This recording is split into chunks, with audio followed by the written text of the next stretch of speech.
Hello，大家好，说来就来，我是芊芊，欢迎来到我的频道。今天呢，我们要聊聊关于欲望与快乐的区别，这是一个非常值得深刻讨论的问题，因为我们经常无法去分辨这两者的区别，不确定这些念头呢是来自小我的欲望呢，或者是来自高我快乐的感受，因为这两者之间都有相似之处。欲望呢，也可以让人感受到快乐，会有让人感到愉快的瞬间。我们会不知不觉向往那个感觉，陷入自己的欲望，误以为如此的行为呢，可以让自己的生活变得更好。实际上，这些行为的背后都是来自小我所信仰的执念。当你陷得越深的时候，你的意念就会越来越失控，就像上瘾一样。你会开始想要越来越多，你的人生呢就会被这些欲望给主宰。你有没有这样的感触？就是我们经常认为，如果我们去做我们想做的事情，或者是达到某些目标的时候，认为我们应该会感到很开心。但是当我们真的达到那个目标的时候，却没有像预期一样感到快乐或圆满，反而感到心灵的空虚迷茫。然后我们就会不停地说服自己我很快乐，不愿去面对自己内在的疑虑，潜在的意识里会害怕自己是不是做错了。你的脑袋通过观察你外在的景象来分析你的处境的好坏，你符合它的时候，你就会认为这就是你想要的状态。实际上脑袋的功能呢，只是去吸收知识来帮助你去实现你心灵真正所属的。如果我们误以为它的逻辑就是我们心灵所向往的方向，那么这种内在的分支呢就会出现。你脑袋的逻辑和你心灵的感受绝对不是同样的东西，但是我们总是把这两者混为一谈。这也造成如今的人呢都不理解自己，不知道自己真正想要的是什么。我们已经过度利用脑袋的功能去做出超出它能力范围的事情，我们的意识也因此停滞，无法扩展。只要不符合思维逻辑的事情，我们就会退缩，不愿去尝试，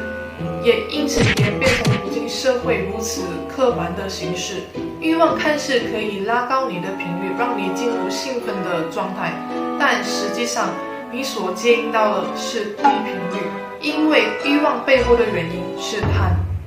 小我的欲望和高我快乐的感觉的分别在于，前者会想要越来越多，而后者呢会感恩知足。欲望会驱使人们看不见自己拥有多少，反而会更专注在自己没有什么。对现状呢总是处在一个不满足的状态，因此脑袋会指示你去得到更多来安抚你内在的匮乏感。但很可惜，这个效果并不是很理想，导致你必须不停地重复这个方式来达到那些短暂的满足感。当你的意识总是专注在你没有的东西，而无法看见你真正的需求，你的欲望就永远无法停止，你永远不会感到满足，也因此无法感到知足。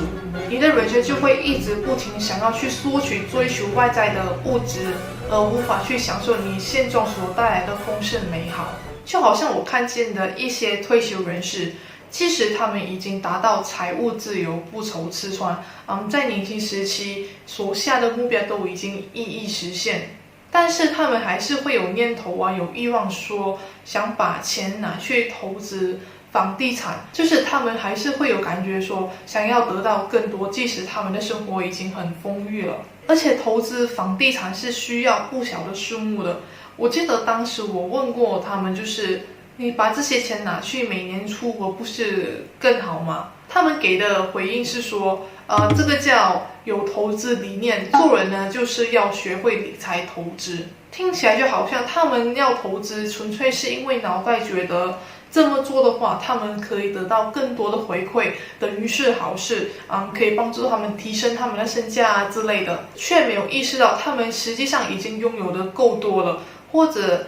没有意识到自己其实不需要这么多。这背后都是欲望贪婪的作怪。当人无意识去面对自己人生的时候，他们努力的初衷呢，最终会被永远无法满足的欲望给控制，使人无法去好好享受他们当下生命所带来的美好。要看清自己是不是因为欲望的驱使，关键不是在你的行为，而是在你的心态出发点。你能否知足感恩的去显化你想要的一切，而不是源于匮乏的指令驱使你去认为你必须得到它。不是说因为你有想要的东西啊，就代表你有欲望啊，这样很不好。或者是说你要屈服于灵性的话，你必须抛下对于物质的需求。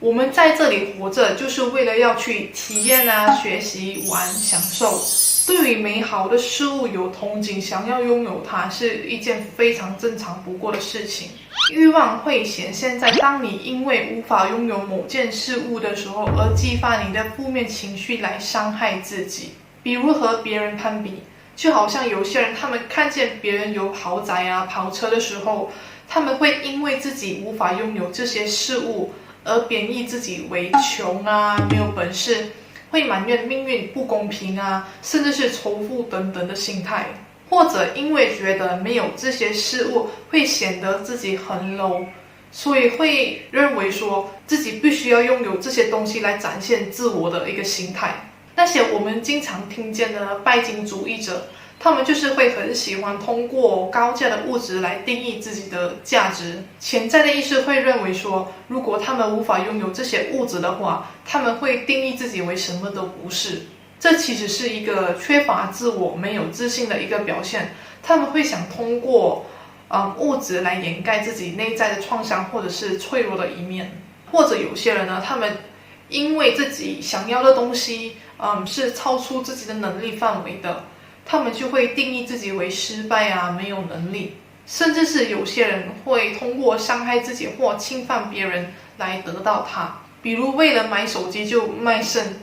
为了买自己想要的东西呢，就去向亲朋好友去借钱啊，然后为了买个包就会愿意挨饿不吃不喝，就为了省钱，伤害自己的健康。这些的例子呢，都是欲望的一种展现，会造成你的心态呈现出这种负面的状态。那我们要怎么去拿捏好自己的需求呢？其实很简单，就是不执着。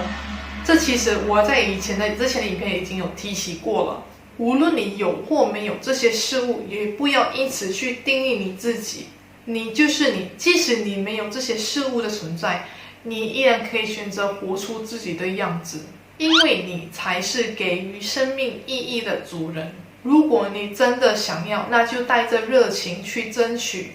只要你是热情的，你所走的每一步都是正确的。没有得到也坦然的接受，不强求，因为有更适合更好的事物等待你去接受。学会感恩去面对生活。当你懂得知足内在无匮乏的时候，你才会知晓你是丰盛的，你所得到的比你想象的还要多得多。我们所拥有的一切都不是理所当然的，我们总是太容易在日常生活里得到，反而让我们不懂得珍惜。生命有很多我们未察觉到的事物值得我们去感激。感谢我们有干净的水喝，感谢我们依然拥有丰盛的粮食，感谢有舒服的住所，感谢美丽的树木带来的氧气，感谢宇宙所给予我们的一切。可能对于那些还没有觉悟的朋友，很难体会这种感恩的感觉，会觉得我所说的话听起来很矫情。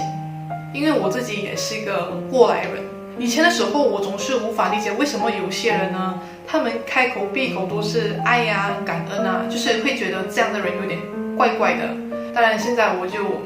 开始理解这背后的意义了。当你看见自己丰盛的时候，你知道自己已经拥有的够多了，你还会想要追求更多吗？当然不会，你的欲望呢就会在这里停止。真正的富足呢，不是由外在的条件来定义的，而是由你的内在来决定。就举个例子说，这些有欲望的人呢，即使他们每个月拥有稳定的收入，打个比方说，他们每个月的薪资有5000块好了，可是当他们看见他身边的人的收入呢，都是上万的时候，他会依然觉得自己不够好，觉得自己应该得到更多，开始会向往3万收入人士的生活品质，